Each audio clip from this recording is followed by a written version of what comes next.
Bienvenidas y bienvenidos a nuestro primer encuentro del taller de teoría política que nos cabe esperar, el neoliberalismo, una nueva figura de la barbarie. La tarea que nos hemos propuesto llevar adelante en el día de hoy es mostrar una lectura diferente de la crítica de la razón pura de Immanuel Kant, escrita hacia finales del siglo XVIII. Como muchos de ustedes sabrán, la lectura clásica acerca de los resultados de la crítica es que Kant nos propone llevar a cabo una reflexión de carácter práctico-moral. Sin embargo, a mí me gustaría analizar cuáles son las consecuencias práctico-políticas de la crítica de la razón pura y no solamente las consecuencias práctico-morales. Para ello, vamos a separar los contenidos de esta charla en tres momentos.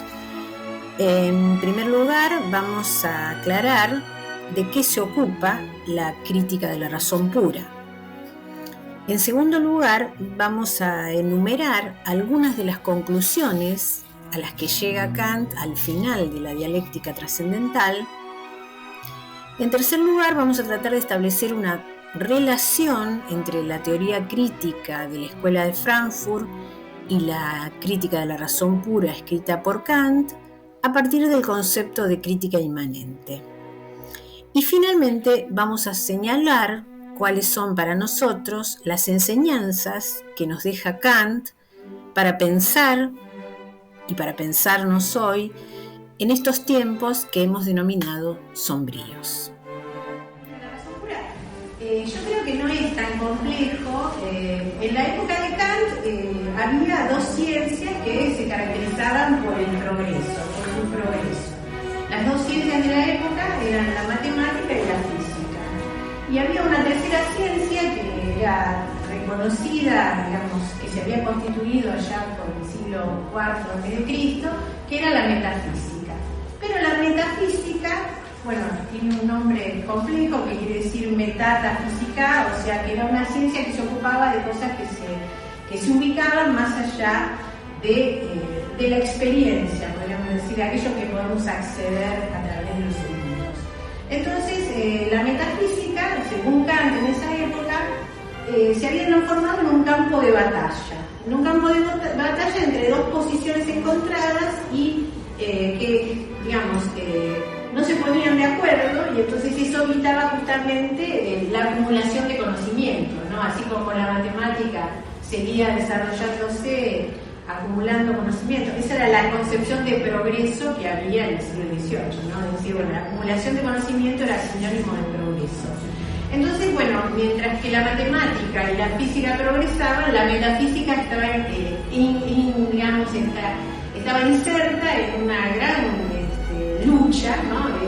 Incluso Kant habla de un campo de batalla entre posiciones encontradas y no podía seguir desarrollándose, no podía acumular conocimiento en la medida en que no se ponían de acuerdo sobre los fundamentos o las bases a partir de las cuales se pudiera, digamos, producir ese conocimiento. Y entonces Kant propone algo que yo, digamos, lo había leído muchas veces, había leído la crítica de la razón pura, pero siempre se habla de la revolución copernicana. No sé si alguna vez escucharon que, bueno, Kant produjo la revolución copernicana. Y la verdad que, bueno, esa es una versión, digamos, muy clásica, si se quiere. Pero me parece interesante que Kant dice algo así como que para poder resolver el problema de la metafísica, lo que hay que producir es una revolución en el modo de pensar.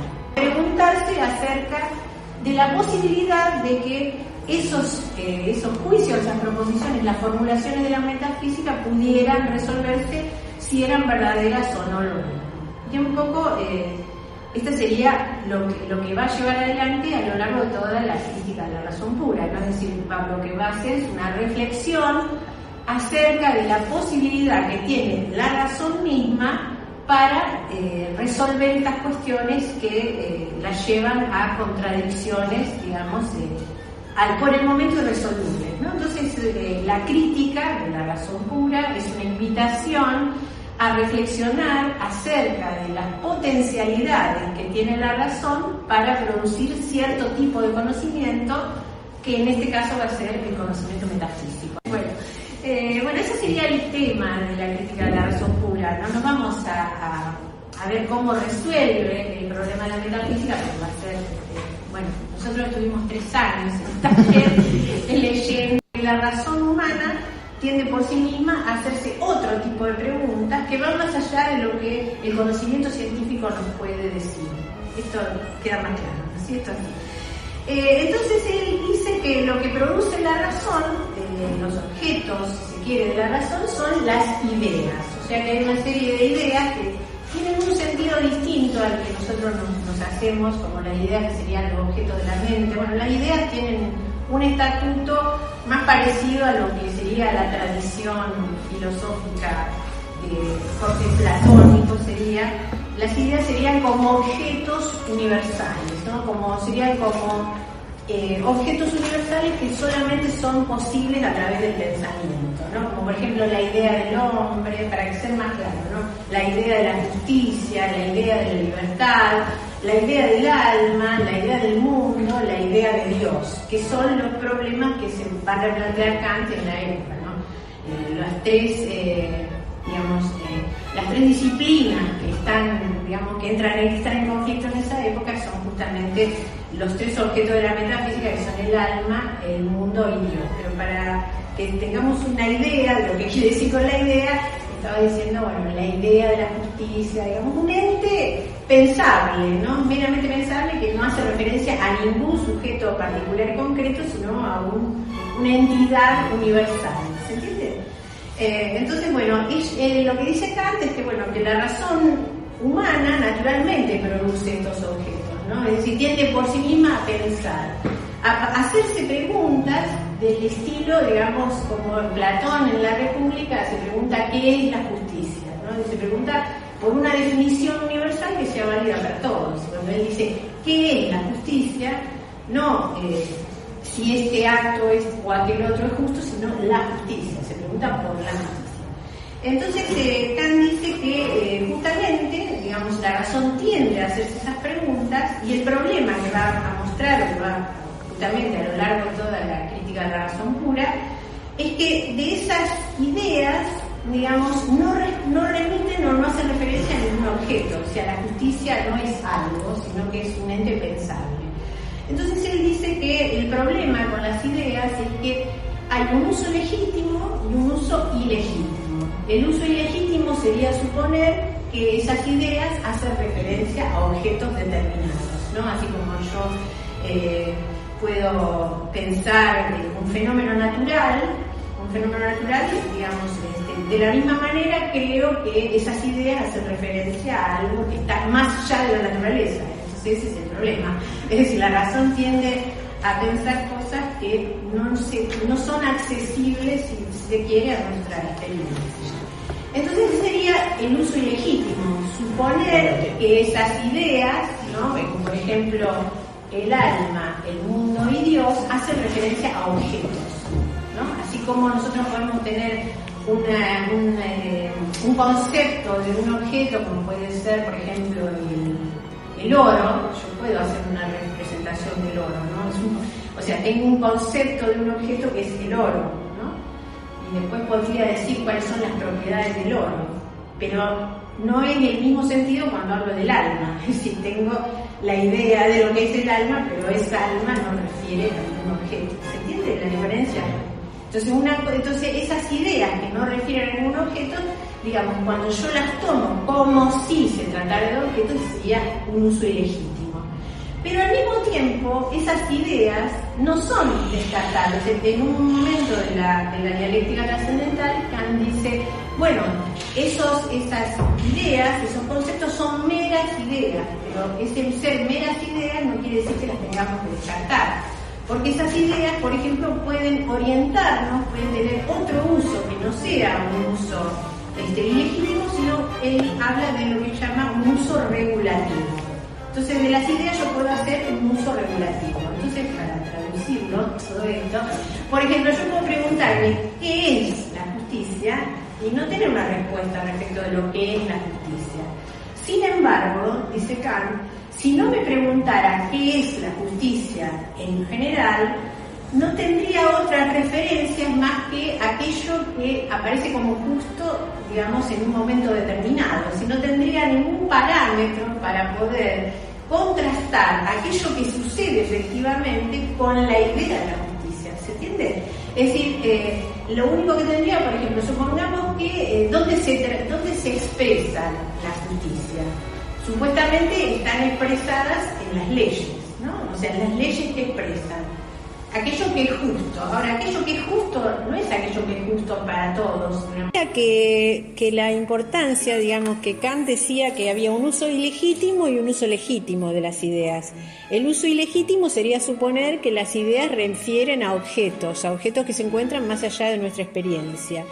Y el uso legítimo sería considerar que si bien no podemos acceder a esos objetos que tienen un carácter universal, como por ejemplo había dicho la idea de la justicia, podemos hacer de ellas un uso regulativo, y ese uso regulativo sería justamente aquello que nos permitiría ir más allá de lo simplemente dado. Yo estaba dando el ejemplo de las leyes, ¿no?, de la legislación, justo en este momento tan particular, ¿no?, de lo que está sucediendo con referencia a la justicia. Decía que si solamente tomamos en consideración como justo aquello que establecen las leyes, que están dadas en un contexto determinado y tienen una validez, podríamos decir, en cierto modo situada, ¿no? Podríamos decir que las leyes como provienen de un legislador que, bueno, estaba diciendo eso, que conforme al régimen de gobierno está establecido quién es el legislador o quién debe ser aquel que tiene la facultad de legislar.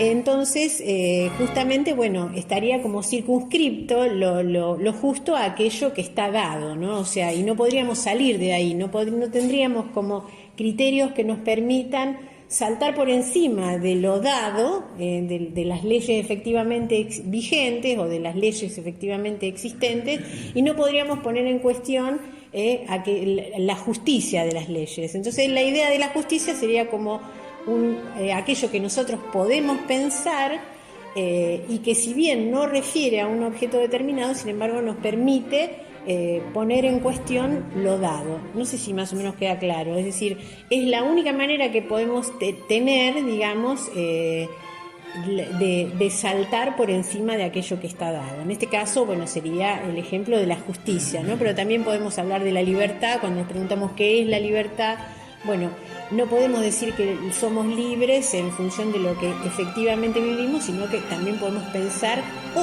de otra manera, ¿no? Podemos pensar otra justicia, podemos pensar otra libertad y no simplemente lo dado. Esa sería un poco la idea.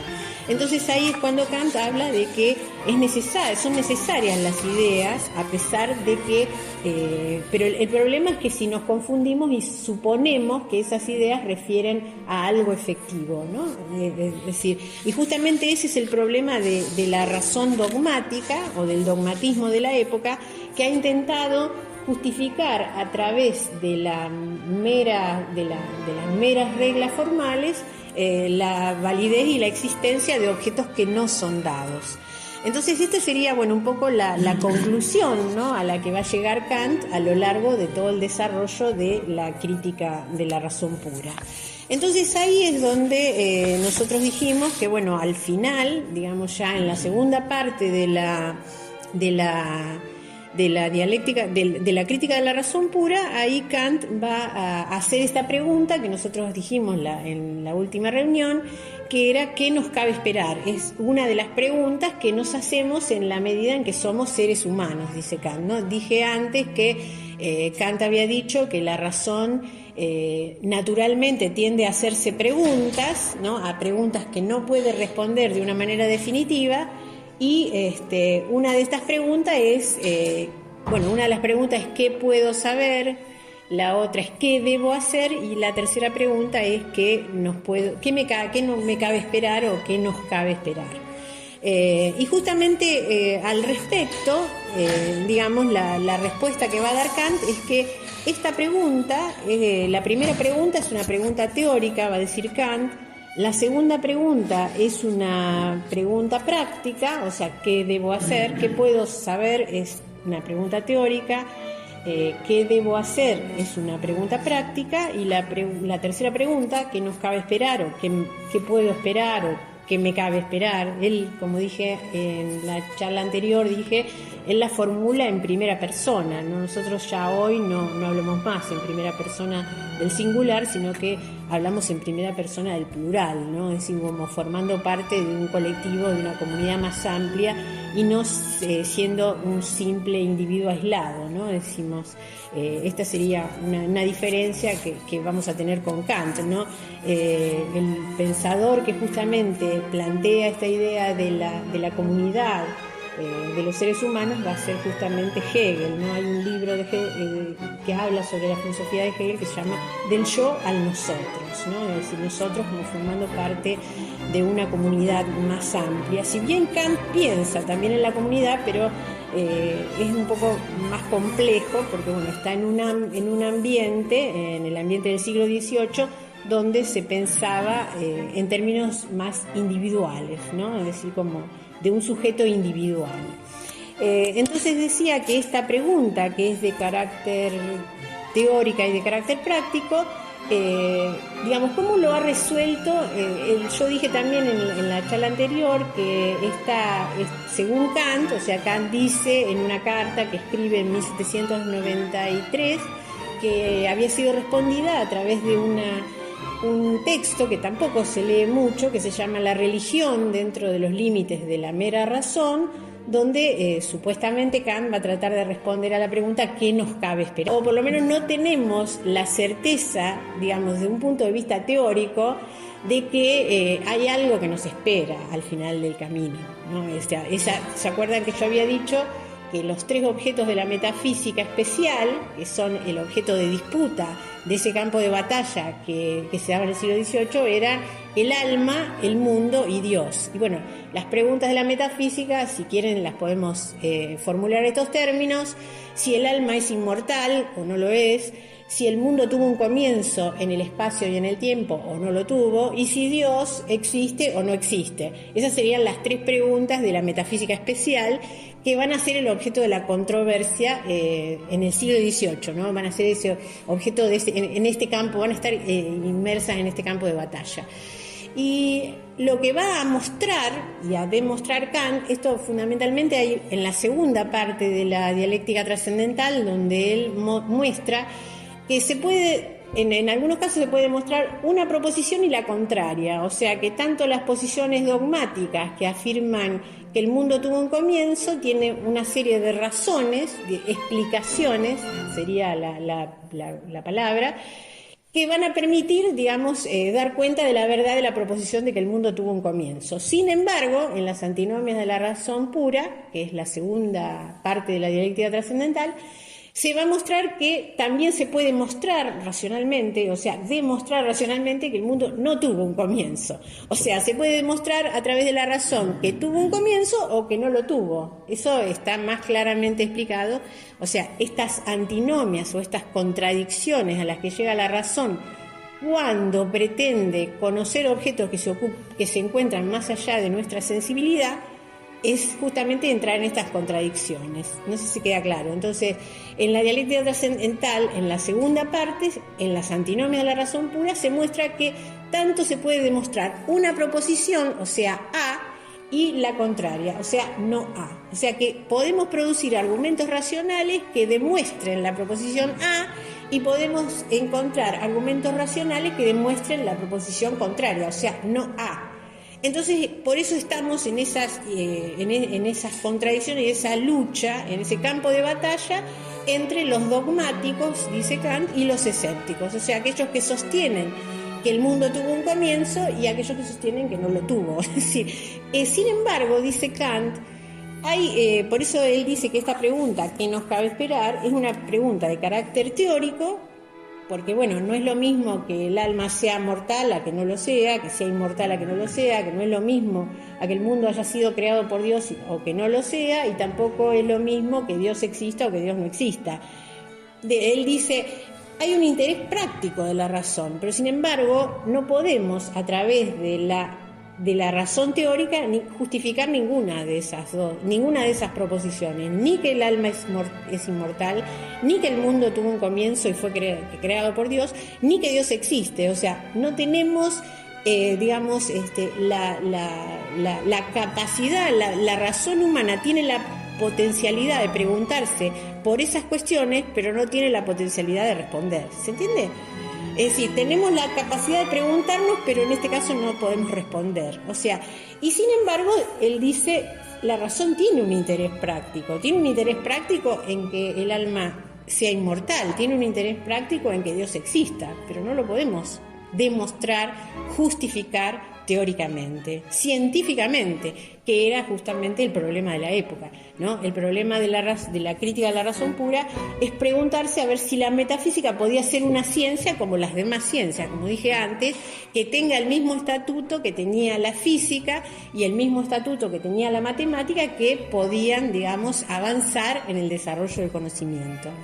¿Se entiende? Entonces ahí estamos en que, por eso decíamos, es una pregunta de carácter teórico que tiene consecuencias prácticas. No es lo mismo pensar que si me porto, digamos, si cumplo con las leyes morales voy a alcanzar finalmente la felicidad. ¿Se entiende? Es decir, no es lo mismo. Entonces dice Kant, la razón tiene un interés práctico, pero ese interés práctico no lo puede resolver desde el punto de vista teórico. Entonces, por eso la pregunta ¿qué nos cabe esperar? Yo decía, la respuesta kantiana sería nada podemos esperar. No tenemos ninguna garantía de que vamos a llegar a encontrar la felicidad. ¿Se entiende? Entonces, sin embargo, lo que sí nos podemos hacer es proponer como esas ideas como regulativas, como si pudiéramos llegar, es decir, no podemos como meta, como fin, como ideal, dice finalmente Kant, es decir, las ideas se transforman en ideales. O sea, ideales serían como metas a alcanzar. Es decir, podemos suponer, digamos, que al final del recorrido nos encuentra un mundo más justo, un mundo más humano, un mundo más comunitario, más solidario, si quieren, lo ponemos en estos términos, ¿no? En los términos actuales, no en los términos de Kant. Entonces, la idea sería, podemos proponernos ese mundo como un ideal a alcanzar, pero no tenemos la certeza teórica, no hay ninguna justificación científica de que lo vamos a lograr. Por eso lo que yo diría es que la respuesta kantiana que nos cabe esperar es nada. O sea, nada está garantizado de lo que lo vamos a lograr. ¿Se entiende cuál sería más o menos el argumento por el cual a mí me pareció interesante utilizar esta pregunta que nos cabe esperar? Un poco para ver, bueno, cuáles son las herramientas con las que contamos y que vienen de la filosofía kantiana, como para enfrentar estos tiempos en los cuales, bueno, tendríamos que, digamos, la respuesta kantiana es que, bueno, no tenemos nada, no tenemos ninguna garantía de que hay algo, y justamente eso sería lo propio de la razón dogmática. Lo que dice Kant es que la razón dogmática supone que a través de meros argumentos racionales se puede justificar una posición. Sin embargo, a través de otros argumentos racionales se podría justificar lo contrario. Y ese es el punto, digamos, la lucha, la discusión, y por eso es necesario, según Kant, volver, digamos, producir, como dije antes, que me pareció interesante esa imagen, producir una revolución en el modo de pensar, o sea que en definitiva de lo que se trata es de que pensemos de otro modo, es decir, pensemos las cosas de otro modo para poder salir de estas encrucijadas, de estas luchas entre Dios existe, Dios no existe, se puede demostrar, no se puede demostrar, porque si seguimos en esa discusión, dice Kant, no vamos a poder avanzar en el terreno de la ciencia. No sé si queda más o menos claro.